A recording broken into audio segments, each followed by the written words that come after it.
మన జీవితంలో కరుణా సంపన్నుడుగా ఉన్న ఆ దేవుడు ఏం చేశాడో తెలుసా?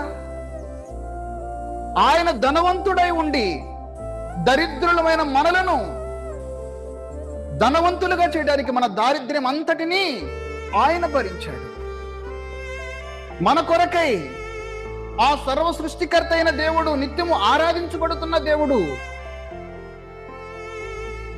నీకోసం నా కోసం ఈ లోకానికి దిగువచ్చి మనందరి పాపముల కొరకై ఆ కలవరి సిలువలో ఆయన అమూల్యమైన